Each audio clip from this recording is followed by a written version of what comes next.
A secret buried for decades, Nicholas Soames reveals the shocking truth. Prince Harry's real father is not Prince Charles, but Diana's lover, James Hewitt. The royal family has hidden this for years.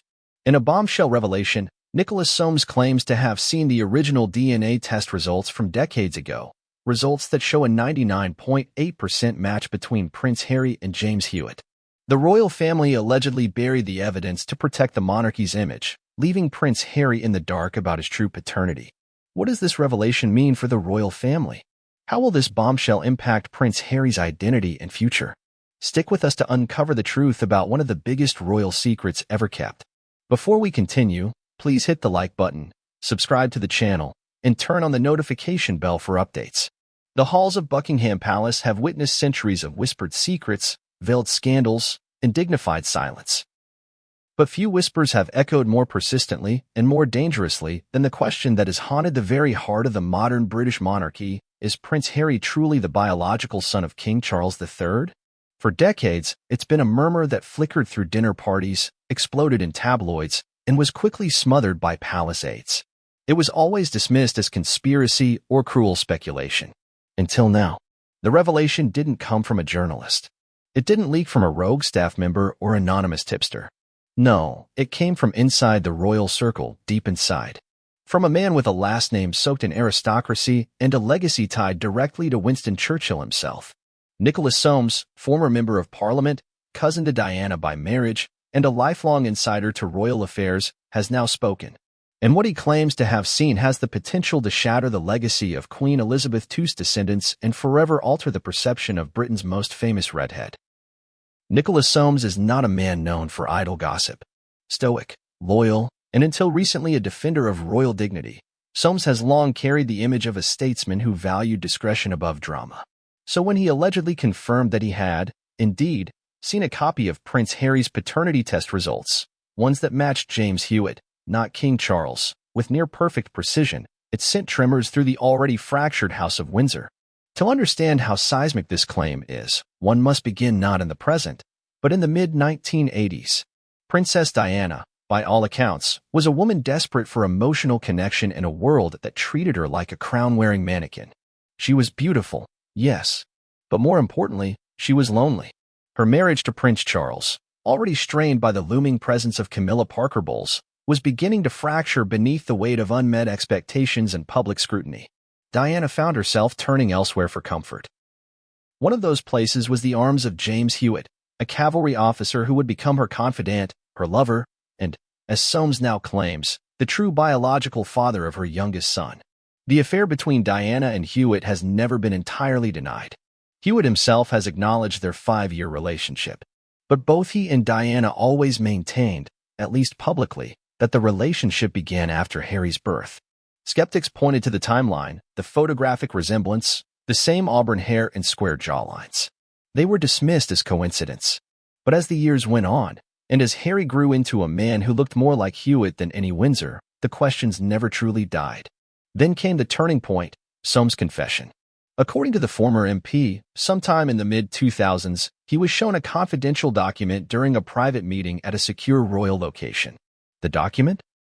A sealed report on DNA testing that had been conducted behind closed doors, allegedly without Harry's knowledge. The results were unambiguous, a 99.8% match between Harry and Hewitt. Soames was reportedly told to never speak of it. It was a matter of national security, one palace aide had warned him. The monarchy depends on myth as much as truth, he was told. For years, Soames kept silent. But something changed. Some speculate that Queen Elizabeth's passing and the public fallout between Harry and the rest of the royal family made him reevaluate his loyalty. Others suggest he was tired of the lies. But regardless of the motive, the result is the same. He spoke. And in doing so, he pulled the curtain back on a lie that, if true, calls into question everything from Harry's titles to his very identity. The implications are colossal. Prince Harry, the Duke of Sussex, has been at the center of numerous controversies, many of which he fueled himself, whether in his explosive memoir, Spare, or his candid interviews with Oprah Winfrey and others. But beneath the drama, beneath the accusations of racism and emotional neglect, there now lies a deeper wound, the possibility that he was never truly one of them. That the House of Windsor knew, and let him believe otherwise. That they crowned him a prince while knowing he carried no royal blood. Imagine the psychological toll. Imagine growing up under the glare of the global spotlight, being molded into a figure of royal protocol and tradition, only to find out it was all built on a lie. That the people who raised you in castles and palaces knew you were not one of them, and said nothing.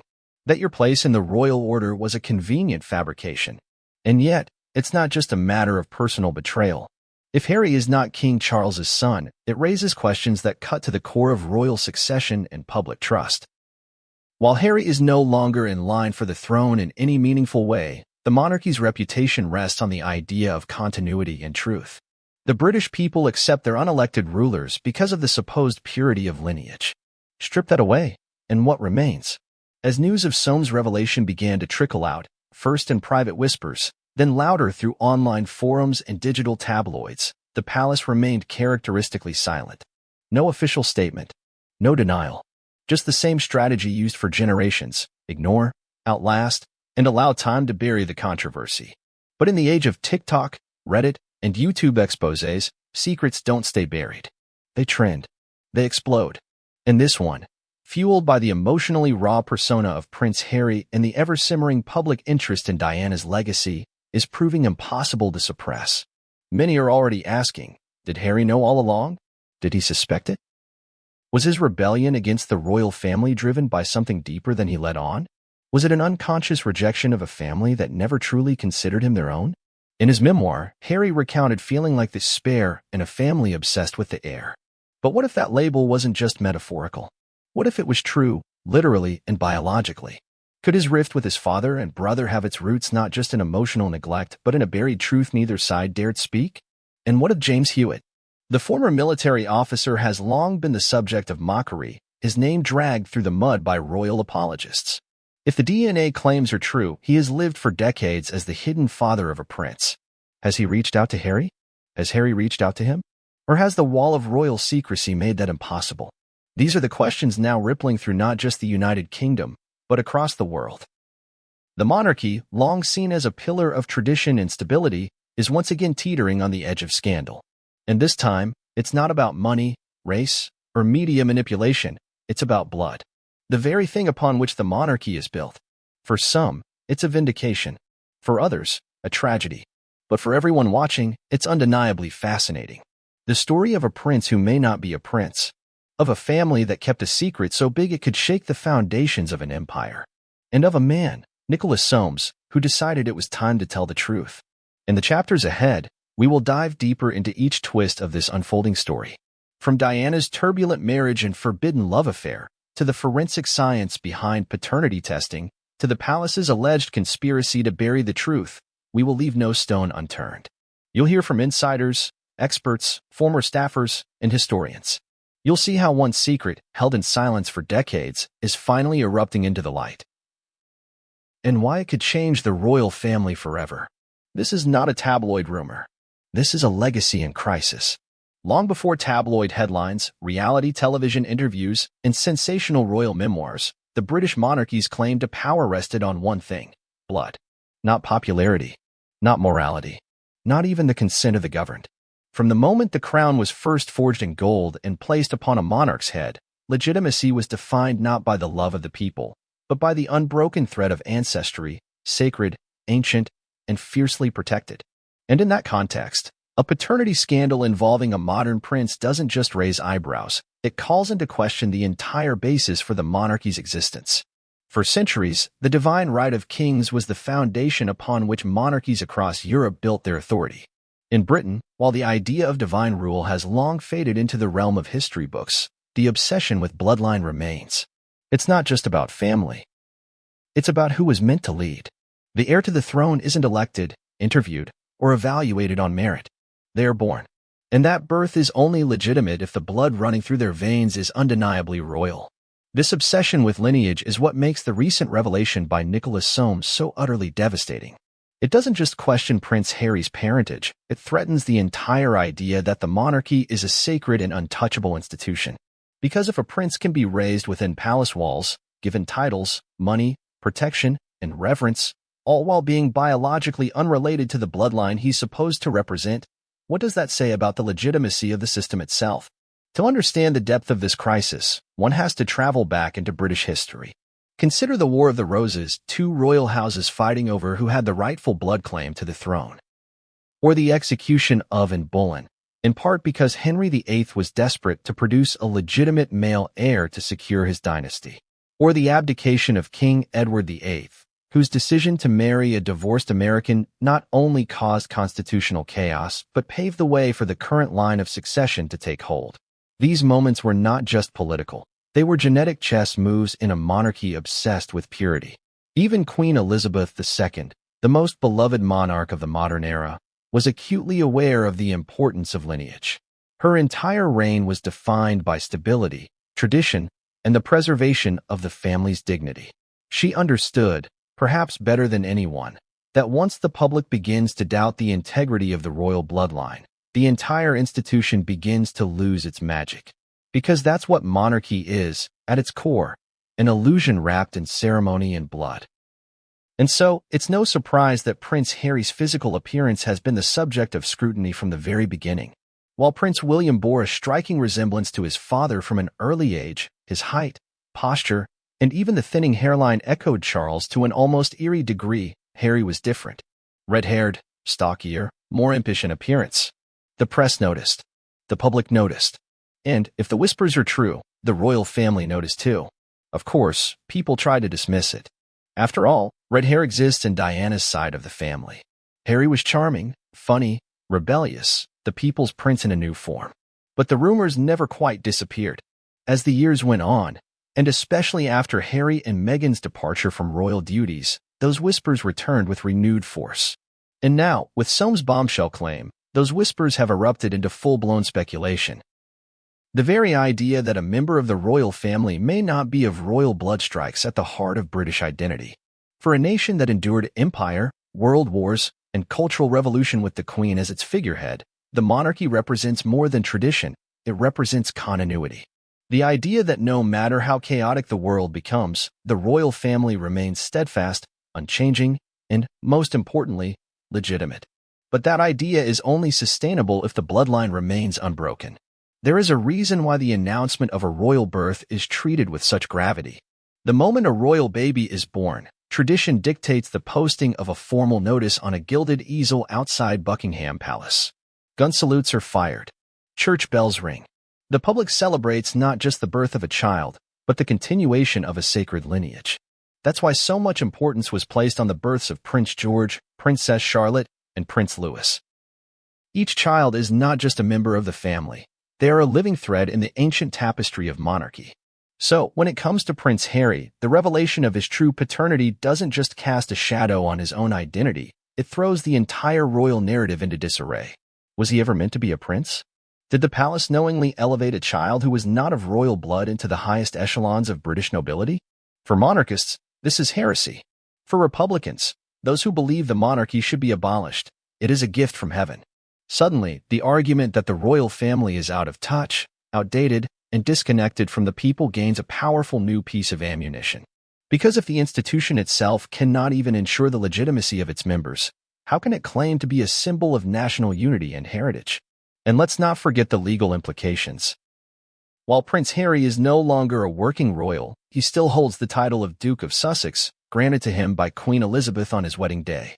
He was also sixth in line to the throne for most of his life, and his children, Archie and Lilibet, remain in the line of succession. If Harry is not biologically related to King Charles, should those titles stand? Should his children retain their place in the royal order? These are not just philosophical questions, they are constitutional ones.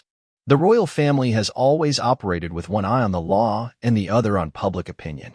Titles, honors, and succession rights are governed by a complex web of laws, royal prerogatives, and historical precedents.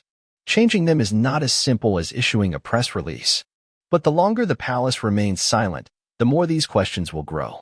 In times of uncertainty, the British public has historically rallied around the monarchy. But that loyalty is not infinite. The recent controversies surrounding Prince Andrew, combined with the growing disillusionment caused by Harry and Meghan's revelations, have already chipped away at the family's reputation.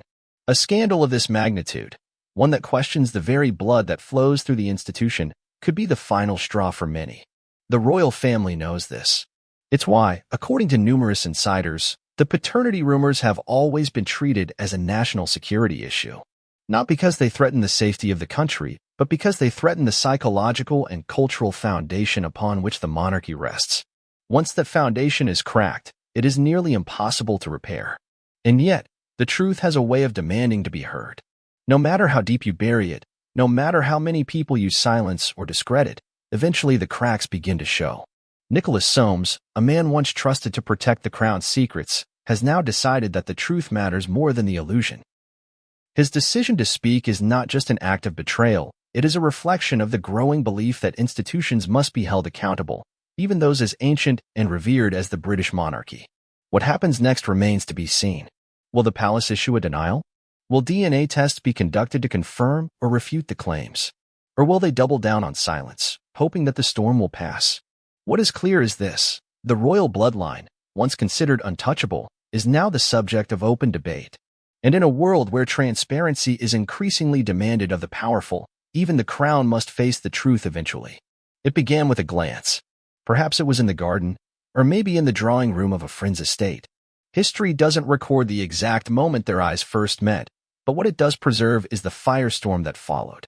Princess Diana, arguably the most photographed woman on the planet, the young bride of the future King of England, was deeply unhappy. Trapped in a marriage that had crumbled before it even began, she turned to many for companionship. But one man stood out among them all: James Hewitt. To the outside world, Diana was a fairy tale princess, the wide-eyed bride who walked into St. Paul's Cathedral in a puff of ivory silk and dreams, marrying the man destined to be king. But behind palace walls, reality painted a bleaker picture. Prince Charles was emotionally distant, preoccupied with his true love, Camilla Parker Bowles. Diana, only 19 when they were engaged, had little preparation for the cold machinery of royalty. In private, she struggled with loneliness, bulimia, and the crushing expectations of royal life. It was in this emotional wasteland that she met Hewitt. James Hewitt was a cavalry officer in the British Army. Tall, charming, and unmistakably handsome, he carried himself with the quiet confidence of a man who understood power without flaunting it. When he entered Diana's life, it was under the guise of a riding instructor. Horseback riding was one of the few outlets where Diana felt truly free, and Hewitt was tasked with helping her regain that sense of freedom. What neither of them anticipated was that freedom would come in the form of forbidden love. Their relationship developed slowly, nurtured in the shadows. What began as idle conversation during riding sessions soon turned into deeper, more vulnerable exchanges. Diana had no shortage of admirers or confidants, but Hewitt offered something different. He listened without judgment. He treated her not as a royal, not as a symbol, but as a woman. The pressure she carried, the isolation she felt, Hewitt didn't recoil from it. He embraced it. They began to meet in secret. Discretion was not just desired, it was a matter of survival. The royal household was a labyrinth of informants, aides, and protocol enforcers. Diana and Hewitt's romance unfolded in the few stolen hours they could find away from watchful eyes. Private homes, quiet estates, hidden doorways. It was romantic in the way all forbidden things are, made all the more intense by the knowledge that it could never truly last. What perhaps neither of them realized at the time was how deeply their story would intertwine with a future question that would shake the monarchy to its foundation. Could James Hewitt be the biological father of Prince Harry? Hewitt's relationship with Diana reportedly began around 1986, when Harry was still a toddler. But it is the timing that has been the subject of endless speculation. Some say their love affair began years earlier. Others claim it was a response to Diana's emotional abandonment by Charles. What is certain is that the public didn't know about it until much later, and when it came out, the media devoured every detail like wolves to a carcass. In her infamous Panorama interview with Martin Bashir in 1995, Diana admitted, in her famously vulnerable tone, "Yes, I adored him. Yes, I was in love with him. But I was very let down." The words were soft, but the implications were explosive. For the first time, the public had confirmation from Diana herself that her marriage was not only broken, but that she had sought solace in another man's arms. Hewitt, for his part, went from anonymous officer to public villain almost overnight. The press labeled him everything from homewrecker to traitor. He tried to defend himself, writing a book about their affair titled Love and War. but his attempt to tell his side of the story only added fuel to the fire. The public viewed his disclosure as betrayal. The palace responded with its favorite weapon, silence. And yet, despite all the noise, the most pressing question lingered beneath the surface. Was Prince Harry, with his unmistakably red hair and distinct facial features, truly Charles's son? Diana always maintained that her affair with Hewitt started after Harry's birth. But skeptics pointed out the timing seemed suspicious.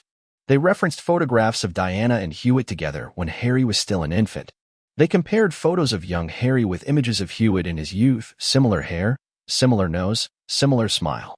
Conspiracies flourished, especially online, where users dissected every frame and angle, comparing genetics with the zeal of amateur scientists. Of course, red hair does exist on Diana's side of the family. Her brother Charles Spencer, for example, shares that trait. But the whispers never went away. In fact, they only grew louder as Harry's relationship with his father became more strained. Unlike William, who was groomed from birth to one day be king, Harry often seemed like the odd one out. More rebellious, less diplomatic, more emotional, and, some would argue, more like Diana than any Windsor. If there was one relationship that gave weight to the rumors, it was the one between Charles and Harry. While Charles always publicly supported his son, there was often a visible distance between them. Interviews were carefully worded. Appearances were formal. And as Harry grew older and more outspoken, especially about mental health, royal restrictions, and his mother's treatment, that distance became a chasm. The Diana Hewitt affair, once viewed as a footnote in royal history, suddenly took center stage again. Because if Nicholas Soames' claim is true, if he really did see DNA results showing that James Hewitt is Harry's father, then that affair was not just a romantic rebellion. It was a seismic rupture in royal lineage. James Hewitt has always denied being Harry's father. In multiple interviews, he stated unequivocally that Harry had already been born before their relationship began. But critics point out that Hewitt had every incentive to deny paternity. Admission would not only implicate Diana but risk dragging himself further into a legal and constitutional nightmare. His denials, while consistent, have never completely silenced speculation. It's also worth noting that the palace has never formally commented on the affair or the paternity question. Their silence has been interpreted in two ways, either as dignified avoidance of nonsense or as calculated damage control. Royal insiders, when asked about the subject, have typically deflected or offered vague dismissals, but never confirmation, never denial. Even after Diana's death in 1997, the royal family's approach was to protect the image of the mother and her sons. Any story that painted Diana in a negative light was either buried or aggressively challenged. But in today's digital age, the palace no longer controls the narrative. Truths have a way of resurfacing, no matter how long they've been submerged. And so, the question persists. Was the Diana Hewitt affair more than just an emotional escape? Could it have resulted in a child who grew up believing he was a Windsor, when in fact, he was born of a love the palace tried to erase? If Nicholas Soames' account is accurate, then the answer may already be known to those within the royal walls. The existence of a paternity test, hidden for decades, suggests that someone inside the palace feared the worst and acted accordingly. That the affair, once thought to be safely confined to tabloid gossip, had real, genetic consequences, and that knowledge was buried for the good of the crown. The love affair between Diana and Hewitt may have ended in heartbreak. According to those close to Diana, Hewitt ultimately couldn't handle the pressure of their secret and the scrutiny that followed. He was reportedly devastated when Diana ended the relationship. In the end, he faded into the background, living a quiet life away from the royal spotlight. But the echoes of that love never truly disappeared. They live on in the shape of Harry's jaw, in the tilt of his smile, in the way he storms out of rooms when treated unfairly. Whether or not the blood matches on paper, it's undeniable that the spirit of Diana, and perhaps of the man she loved, is alive in her second son. If the palace has gone to such great lengths to suppress this truth, the real question becomes, why? And why now, all these years later, is the truth threatening to erupt? For a man like Nicholas Soames to speak, especially about something so volatile, so controversial, and so potentially destructive to the British royal family, there must be a reason. Not a passing whim, not a moment of weakness. Something profound, something personal, something that shook even the steadiest of royal defenders to the point of shattering decades of silence. Nicholas Soames has never been one for sensationalism. For the better part of his public life, he's carried himself with the classic aura of British aristocracy, disciplined, sharp, occasionally irritable, but always loyal. He is the grandson of Winston Churchill, which, in British public life, carries almost mythic weight. He is also a veteran politician, having served as a member of Parliament for over 3 decades. His tone is usually measured. His loyalties, especially toward the monarchy, have never been in doubt. And yet, here we are. Soames has revealed that he saw, with his own eyes, a DNA report linking Prince Harry not to King Charles, but to James Hewitt. It's a claim so enormous it would normally be discarded as gossip, except for the source. Soames was a fixture in the royal inner circle for decades. His connections were not abstract. He wasn't a fringe relative or a political opportunist. He was family. He was a protector of the firm, as insiders call the institution. So why now? To understand the weight of this moment, we must first understand who Soames is and the principles he has lived by. As a staunch conservative and monarchist, he's always believed in order, hierarchy, and the sacredness of British institutions. The monarchy, to Soames, was more than a symbol. It was a stabilizing force, an embodiment of continuity in an ever-changing world. That's why his silence, for all these years, was understandable. He believed that protecting the monarchy meant protecting its myths. And Harry's paternity was, in Soames' view, one of those myths that had to be preserved. But something shifted. Perhaps it was the death of Queen Elizabeth, a woman he revered and whose reign he served both politically and personally. Her passing marked the end of an era. For many within the establishment, it triggered a re-evaluation of long-held secrets. The Queen was, in many ways, the glue that held the fragile, contradictory pieces of the royal family together. Without her steady hand, perhaps Soames believed the institution could survive a moment of uncomfortable truth. Or perhaps it was watching the modern royal family implode in real time. Prince Harry's memoir didn't just cause tension, it detonated long-festering wounds. The accusations of neglect, the revelations of trauma, the brutal honesty about his relationship with his father and brother, all of it painted a picture of dysfunction that Soames could no longer ignore. It wasn't just about Harry's emotional wounds. It was about the unspoken dynamics, the things left off the record, the secrets still festering in silence. And the paternity question was the biggest of them all. According to those close to Soames, the final push came when he was shown documents again. Not just copies, but original files, stored away and long forgotten in a place not even he expected to find them. It's unclear whether these documents were part of a larger estate, a hidden archive, or a private collection. But what is clear is that they confirmed what he had suspected all along. That the palace had conducted DNA testing. That the results showed James Hewitt as the biological father. And that the report had been quietly sealed, never to be acknowledged publicly. There was something about seeing those papers again, after all these years, that snapped Soames' resolve. Perhaps it was the weight of carrying a secret so explosive that it distorted every interaction he had with the royals. Perhaps it was the feeling that if he didn't speak now, no one ever would. Or maybe it was guilt.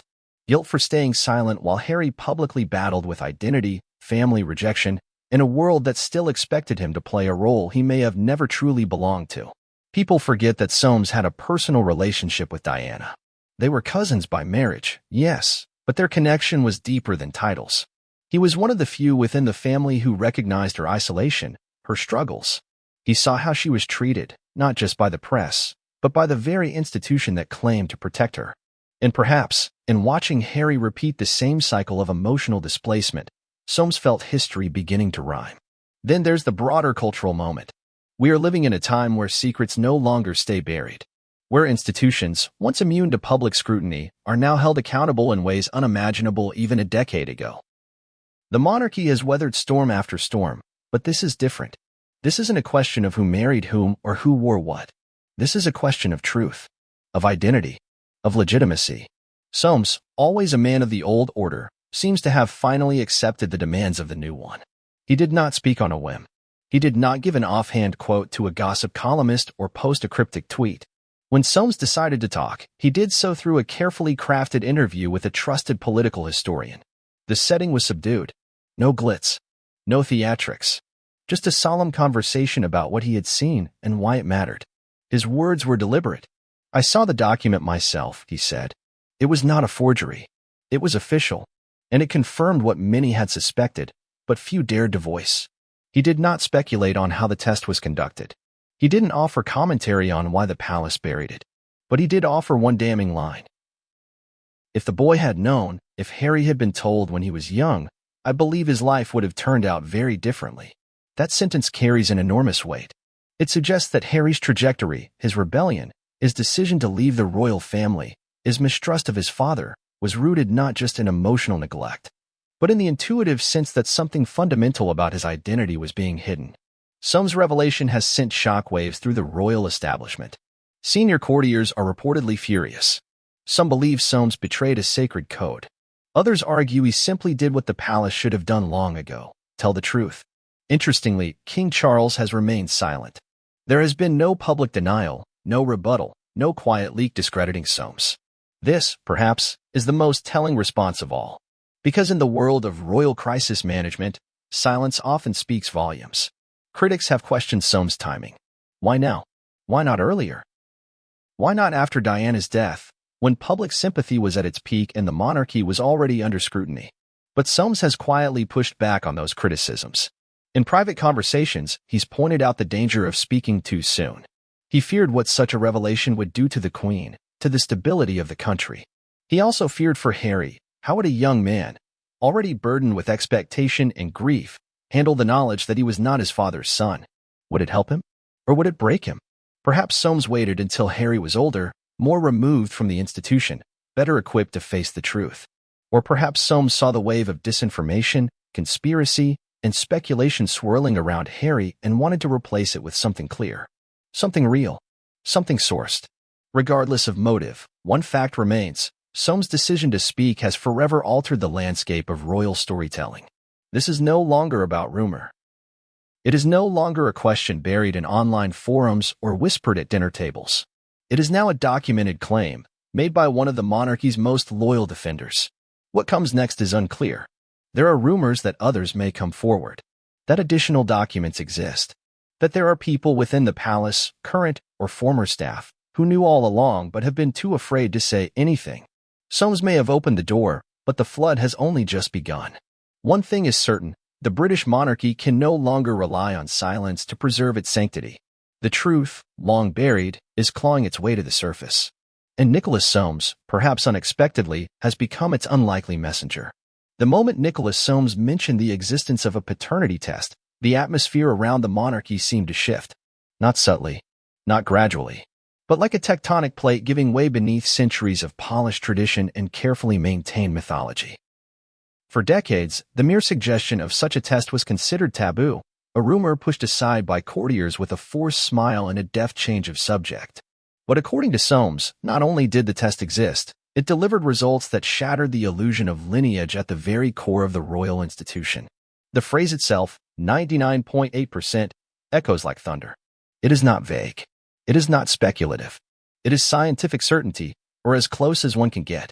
A 99.8% DNA match between Prince Harry and James Hewitt. It doesn't leave much to interpretation. In the world of genetic testing, such a match doesn't suggest a possibility. It indicates a biological relationship beyond reasonable doubt. To understand the gravity of this revelation, we must first understand how DNA testing works. Paternity tests rely on analyzing specific regions of the genome known as short tandem repeats, or STRs. These regions are highly variable among individuals, but a child's DNA will always carry matching markers from each biological parent. In paternity cases, the alleged father's DNA is compared with the child's across these markers. If enough matches are found, typically 15 or more, the probability of paternity is calculated. A 99.8% probability doesn't occur unless nearly every single marker aligns. It is as close to confirmation as science can provide. So, when SOAMES claims he saw a test with those results, it doesn't just raise questions. It offers what many consider conclusive proof. But here's where it gets even more complicated. According to SOAMES, this test wasn't conducted in the last few years. It wasn't part of some recent spat between Harry and his father or a curiosity sparked by his memoir. No, this test was allegedly conducted decades ago, well before the public had even begun speculating seriously about Harry's paternity. This revelation suggests something far more sinister, that the royal family knew. That someone, perhaps multiple people within the palace, ordered a secret paternity test, received the results, and then took calculated steps to ensure it would never see the light of day. The motive was clear. If the truth came out, it would destabilize the monarchy. It would invite constitutional questions, international scrutiny, and unimaginable scandal. So, they buried it. Soames did not say exactly where the test was conducted or who ordered it. But palace insiders speculate it may have been arranged through a private, secure medical facility affiliated with the royal family. Such institutions are used when privacy is paramount, when the stakes are too high for a single leak. The sample collection could have been discreet. A hairbrush, a toothbrush, a used tissue. Items that could have easily provided the necessary DNA samples without raising suspicion. What's more chilling is the suggestion that Harry may have had no idea any of this was happening. According to Soames, the test was ordered and completed without Harry's knowledge. If true, this adds a layer of deception so profound it's hard to fathom. Not only was the truth about his parentage hidden from him, it was actively tested, verified, and suppressed by those closest to him. The question then becomes, who knew? Was it just a handful of advisors? Did Queen Elizabeth know? Did Prince Philip? Did Charles himself know and choose to raise Harry as his own despite the truth? Or did Charles receive the results and decide that silence would serve the institution better than honesty? There's another layer to consider: timing. If the test was indeed conducted when Harry was still a child, that would suggest the palace had doubts almost from the beginning. This aligns with long-standing whispers that Charles questioned Harry's paternity early on. Stories have circulated over the years that Charles once remarked, half in jest, half in bitterness, that Harry's hair color was suspiciously red. Though often dismissed as gossip, in light of Soames' claims, such remarks now take on a darker tone. Let us not forget the optics. For decades, the world watched as Charles and Harry posed together, smiled for official portraits, shared public outings. Behind those smiles, if the paternity test had already been conducted, there must have been unbearable tension. To look into the eyes of a child and know they are not yours, yet continue to raise them under the banner of royal legitimacy, that's not just deception. That's a psychological burden no one should have to bear. And yet, if Charles truly did know, he played his role convincingly. He ensured Harry received the same education, the same privileges, and the same place in the line of succession as William. He gave him titles, security, and a life of opulence. But perhaps that too was part of the strategy: maintain the illusion at all costs. Of course, there's another possibility: that Charles didn't know, that the test results were buried so deeply he was never shown them.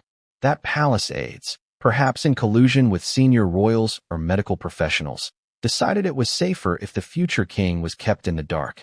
After all, if he didn't know the truth, he couldn't accidentally reveal it. This scenario presents a different kind of tragedy, one in which Charles raised Harry sincerely, loved him as a father should, and now finds himself blindsided by a truth he was never allowed to prepare for. It would explain the complicated, often distant relationship between father and son, each sensing a disconnect. Soames' account forces us to confront this deeply uncomfortable terrain. And it's not just a private matter anymore. The implications are public, legal, institutional. If Harry is not the biological son of Charles, what does that mean for his title? For his place in the royal family? Technically, his duchy was granted by the Queen. But those titles are based on assumptions of blood and birthright. If the foundation of those assumptions crumbles, can the honors stand? There are also implications for Harry's children. Archie and Lilibet have been styled as prince and princess, largely due to the change in protocol under King Charles. But if Harry is not of Windsor blood, and if the royal lineage is legally challenged, will his children retain those titles? Could they be stripped?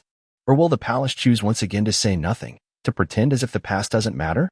And then there is the question of why Soames decided to speak now. Some believe he felt morally obligated, that after decades of silence, the burden had become too great. Others think he feared the truth would be revealed by someone else, someone less credible, less controlled. By coming forward himself, he could at least manage the fallout. There are whispers that documents exist. Physical copies, digital backups, perhaps in private safes, perhaps stored in confidential legal offices tied to the royal household. If these documents were ever to be leaked, it would be impossible to contain the story. Soames' statement may have been a preemptive strike, an attempt to steer the narrative before it exploded uncontrollably. Forensic experts have weighed in on the matter. Several have pointed out that a DNA match of 99.8% between two individuals, especially when comparing a father and son, would leave little to debate. Unless the test was conducted improperly or falsified, it would serve as solid proof of biological relation. And if Soames' recollection of the test result is accurate, there is little ambiguity. The royal family, for now, remains silent. That silence is perhaps the most telling detail in this entire saga. A denial would be expected if the claim were baseless. A defamation suit. A correction. But nothing has come. Not even a strategic leak to discredit Soames. Just the hollow quiet that echoes through the corridors of power when panic and paralysis collide. For Harry, this revelation, if he has only just discovered it, must feel like an emotional detonation. The memoirs, the interviews, the family tensions, suddenly reframed in the light of a truth long denied. If he suspected something and sought answers, this may be the conclusion of a painful journey. If he had no idea, it is the beginning of a new kind of grief. What the DNA test showed is clear, a direct genetic link between Harry and James Hewitt. But what it means is something far less tangible. It's about truth and deception, identity and role, love and betrayal. It's about a boy who grew up believing he was part of something sacred, only to learn he may have been a well-protected secret, a living illusion maintained for the survival of a dynasty. Harry never asked to be a royal. He was born into it, shaped by it, and ultimately, broken by it. From his earliest memories, he was surrounded by ceremony, expectation, and public scrutiny. He grew up believing he was the son of the future king. He called the man who held that title Dad, mimicked his mannerisms, absorbed his values. He was the spare to the heir, but still part of the bloodline, or so he thought. When the truth came to him, it didn't arrive as a headline or through an explosive confrontation. It came quietly, unexpectedly, and it hit like a punch to the chest. According to sources close to the prince, the revelation about his true paternity had been circling around him for years like an invisible fog. Never quite seen, but always sensed. The tabloids, the online gossip, the awkward silences during family events, the way his resemblance to Charles was always brought up with forced enthusiasm, it all made him wonder. But there's a difference between wondering and knowing. And for Harry, that line was crossed only recently. The exact moment he found out is still unclear. Some believe it happened during a confrontation with Charles following the publication of his memoir. Others suggest Meghan played a pivotal role, encouraging him to dig into the past in order to heal. What is increasingly certain, however, is that Harry did not know for most of his life.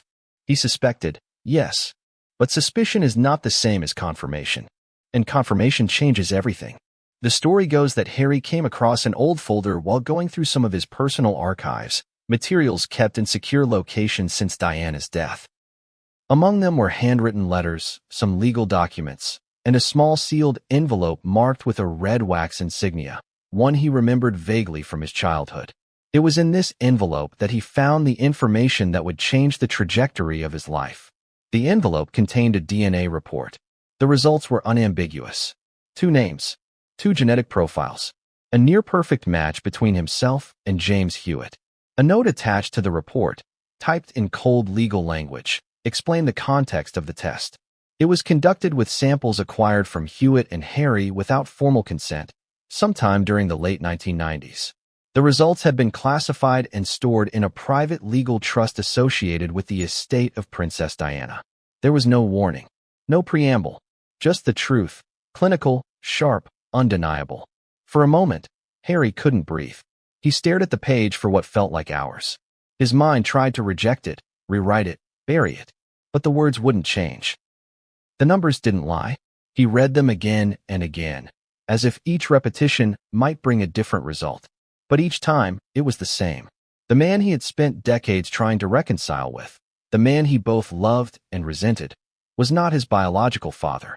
And the man he had only heard about in whispers, the man who had disappeared from his life before it even began, was. He didn't cry at first. The shock was too heavy. He just sat in the room, surrounded by dusty boxes and forgotten papers, and let the weight of the truth settle onto his shoulders. For a man who had been redefining himself in the public eye, stepping away from royal duties, moving continents, starting a family, this revelation wasn't liberating. It was destabilizing, the final crack in a foundation that had been crumbling for years. When the tears finally came, they didn't stop. He cried for his mother, for the lies, for the years of emotional distance he'd felt but never understood. He cried for the little boy who lost his mother so young, who looked to his father for comfort and found only detachment. He cried for the father he never had and the man he now realized had lived in exile, likely forbidden from contact, likely silenced by the weight of royal protocol. The first person he told was Meghan. He walked into the room, pale and trembling, holding the envelope like a relic.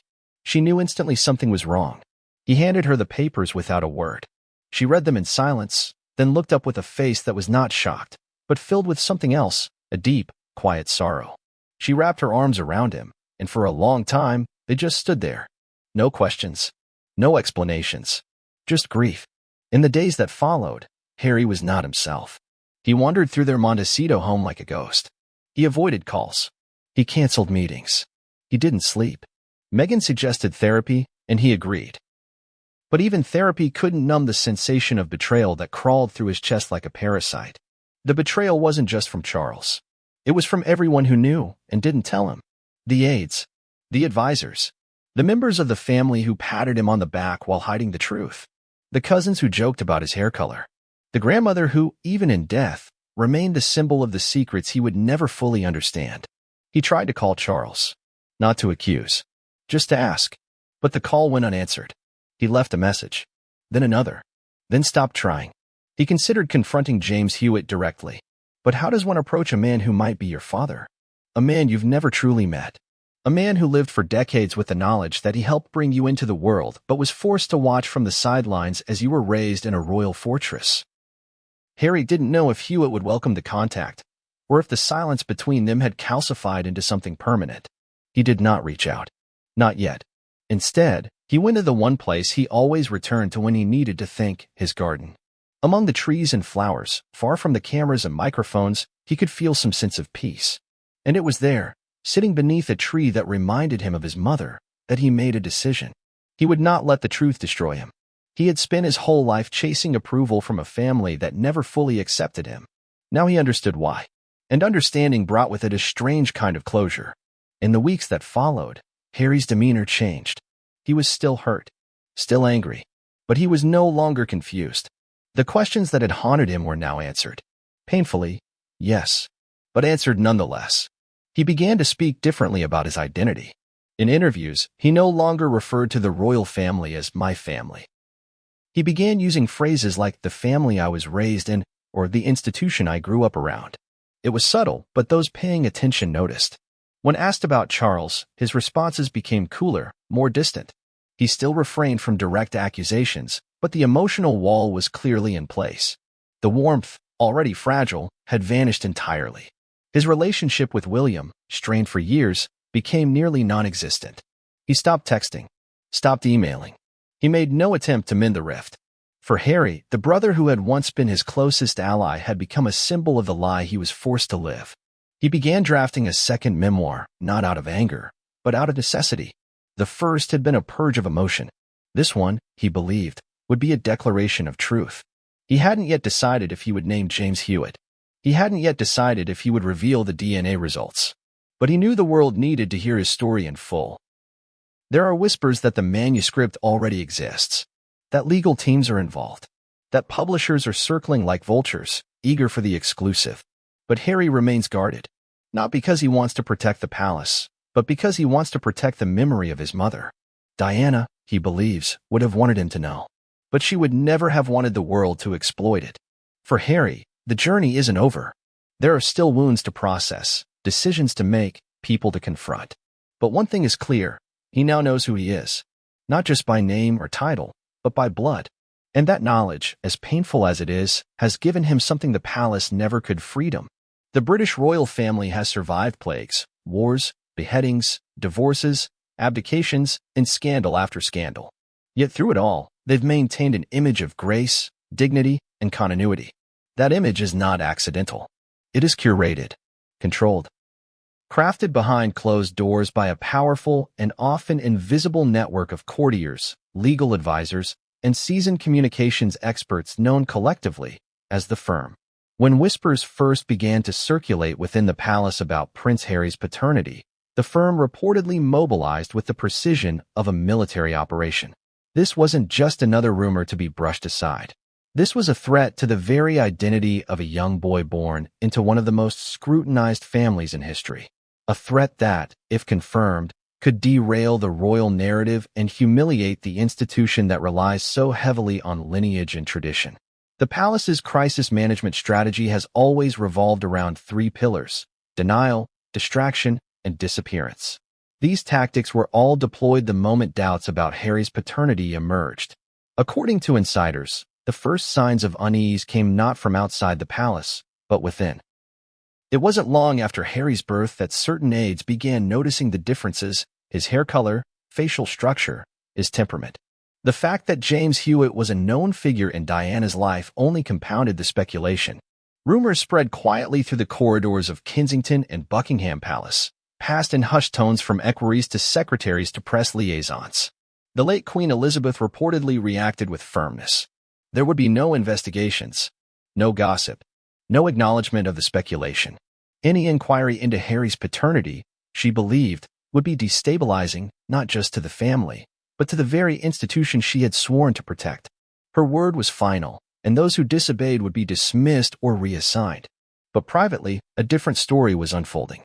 It's been suggested that someone in the upper echelons of the palace, perhaps a senior private secretary or legal counsel, ordered a quiet investigation. Not for public record. Not even to brief the Queen, but simply to answer the question once and for all. The DNA test, as Nicholas Soames later revealed, was conducted in complete secrecy. It's unclear how the samples were obtained. Harry was likely too young to know. It could have been a toothbrush, a strand of hair, or saliva from a cup. The same goes for James Hewitt, who may or may not have known he was participating in a test that could confirm or destroy his link to a child he may have fathered. Once the results came in, a 99.8% match between Harry and Hewitt, the real work of suppression began. The document, allegedly a multi-page report complete with genetic markers and lab confirmation, was classified and stored in a secure royal archive known only to a few. Only a handful of trusted officials reportedly ever saw the results. One of them was Soames. At that point, the challenge wasn't just hiding the test, it was making sure it could never be verified. The palace legal team, known for its aggressive protection of royal privacy, allegedly drafted a series of non-disclosure agreements. Anyone who had seen the report was bound to silence, with severe consequences for breach. The goal was clear: bury the truth so deep that no one could ever dig it up. Then came the media manipulation. In the early 1990s and 2000s, the British tabloids were beginning to whisper about Harry's paternity. Photographs of young Harry and James Hewitt began circulating with side-by-side comparisons. The resemblance was uncanny. The hair, the smile, even the way they carried themselves. It didn't take a geneticist to see what the public was seeing. The palace responded not by confronting the rumor, but by redirecting attention. William's achievements were elevated in the press. Prince Charles's charitable work was pushed to the forefront. Carefully staged photo ops with Charles and Harry were orchestrated, showing father and son laughing together, bonding, showing affection. These images were splashed across newspapers and magazines, accompanied by headlines that emphasized family unity and closeness. When the press did cross the line, the palace fought back. Legal threats were issued. Letters from the royal solicitor arrived at newspaper offices, warning against publishing false claims or unverified speculation. Editors knew the risks of challenging the monarchy. Some tried anyway, only to find themselves blacklisted, excluded from royal events, or facing litigation. Meanwhile, the palace engaged in subtle campaigns to discredit James Hewitt. Stories were leaked about his alleged vanity, his failed business ventures, and his supposed attempts to capitalize on his former relationship with Diana. The goal was to paint him as unreliable and opportunistic, thus undermining any claim he could make about being Harry's father. Diana's death in 1997 presented another opportunity for the firm to control the narrative. In the wake of national mourning, any mention of her relationship with Hewitt was considered distasteful. The press complied. Tribute pieces focused on her charity work, her relationship with her sons, and her legacy. The paternity question was considered off-limits, an insult to the memory of the people's princess. But the rumors never fully died. They moved online, where message boards and forums kept the speculation alive. Reddit threads, conspiracy blogs, and YouTube videos dissected photographs, timelines, and interviews. Still, The palace refused to engage. Silence was their strategy. The more they ignored the whispers, the more they hoped the public would move on. Inside the palace, however, the tension grew. Some members of the royal staff, now retired, have anonymously revealed that discussions about Harry's paternity did take place behind closed doors. There were briefings prepared in case the story ever broke. Talking points were drafted. Contingency plans discussed. What would happen if the truth came out? Could Harry be stripped of his titles? Would Charles be forced to admit he knew? Could it spark a constitutional crisis? The answer to all those questions was the same: avoided at all costs. Harry himself was reportedly never told. Whether out of fear or misguided protection, the decision was made to keep him in the dark. He grew up unaware that his entire identity had been questioned, investigated, and quietly buried by those who claimed to love him. It wasn't just a lie of omission, it was a full-scale operation of obfuscation. When Harry began expressing emotional struggles in his teenage years, those close to the family now wonder if it was rooted, in part, in this unspoken truth. The disconnect he felt from his father, the favoritism shown toward William, the sense of being different, apart, unwanted. At the time, it was attributed to grief, adolescence, or the pressure of being a royal. But in hindsight, perhaps it was something deeper, a subconscious awareness that something wasn't right. The ultimate irony is that the palace's effort to protect Harry may have been what hurt him most. By hiding the truth, they denied him the chance to define himself honestly. They denied him closure, choice, and autonomy. They created a version of his life that was, at its core, a carefully painted illusion. As Harry grew into adulthood, married, and left royal life, the palace kept its silence. Even when he published his memoir and made explosive allegations against the family, they did not reveal the truth. Perhaps they hoped he would never discover it. Perhaps they were waiting for him to confront them so they could finally tell him. Or perhaps they never intended to say a word. Nicholas Soames changed that plan.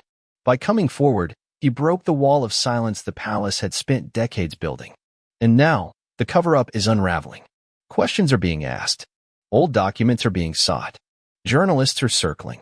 Legal experts are examining the implications. If the palace did conduct a DNA test and then buried the results, there could be serious fallout. Trust in the institution would erode further. Royal allies and government may demand transparency. Public sentiment, already divided, could turn hostile. The monarchy would once again be forced to defend not just its relevance, but its integrity. Inside the firm, damage control is likely underway. Communications teams are strategizing. Legal advisors are preparing. Statements are being drafted, some for release, some for emergency use only. The calculus is simple: deny and discredit, or admit and apologize. But the world has changed since the last major royal scandal. Information travels faster. Secrets are harder to keep. And public forgiveness is harder to earn. The cover-up, once seen as an act of protection, now appears as a betrayal. Not just of Harry, but of the public who looked to the royal family as a symbol of honesty and tradition. And in that betrayal lies the heart of the crisis. It started, like most seismic shifts in public opinion, with whispers. A Reddit thread here. A tabloid headline there. A split-screen photo comparison on a talk show, Prince Harry on one side, James Hewitt on the other. The resemblance too close to ignore. The questions too uncomfortable to ask aloud. At first, it was dismissed as internet nonsense, the kind of speculation that thrives on conspiracy forums but withers under scrutiny. But then the whispers turned into chatter. The chatter turned into headlines. The headlines turned into full-blown media frenzies. The British public has long held a complicated relationship with the royal family. There's reverence, yes, but also skepticism. The monarchy is both admired and resented, a symbol of continuity and privilege in equal measure. And so, when the rumors around Prince Harry's paternity refused to die, the public reaction was a mix of curiosity, disbelief, and quiet outrage. Some couldn't believe it. Of course Charles is Harry's father, they argued. The red hair runs in Diana's family. James Hewitt's relationship with her didn't begin until after Harry was born. That was the official line, repeated so often it almost sounded like scripture. But others weren't so sure. They pointed to timelines, to body language, to the awkwardness between Charles and Harry in public appearances. They examined everything, from interviews to facial expressions, looking for evidence that the palace wasn't telling the whole truth. What truly stirred the pot, however, were the moments when Harry himself seemed to acknowledge a distance. He spoke often about not feeling fully accepted by his family. He hinted at being treated differently, at not fitting in, at sensing a wall that had been there since childhood. In light of the DNA revelations, those moments took on new meaning. They weren't just the grievances of a rebellious royal, they were the cries of a man who had been kept in the dark about who he really was. Online, the speculation exploded. Hashtags trended. Amateur genealogists shared side-by-side facial analysis. Podcasters interviewed anyone even remotely connected to the story. Royal truth became a viral keyword. People weren't just interested. They were obsessed. And as the smoke cleared from Nicholas Soames' confession, it became apparent that this story had touched a nerve not just in the UK, but around the world. Within the royal household, panic set in. The reaction behind palace walls was reportedly swift and severe. Staff were called into emergency meetings. Media protocols were updated. Public engagements were suddenly rescheduled or canceled. Advisors scrambled to craft responses that would satisfy press inquiries without fanning the flames. But the problem wasn't just external, it was internal. The family, already fractured by Harry and Meghan's departure, was now facing a truth that had been buried for decades and was threatening to blow the monarchy off its hinges. King Charles was said to be livid. Not necessarily because of the DNA results, whether or not he had known, but because the one thing he values most, control, had been ripped from his hands. The monarchy operates on a delicate balance of image and secrecy. With this revelation, the balance was broken, and Charles, already navigating a complicated reign, now faced an unanswerable question. What does it mean when your son may not be your son? Prince William reportedly remained silent, publicly and privately. But sources close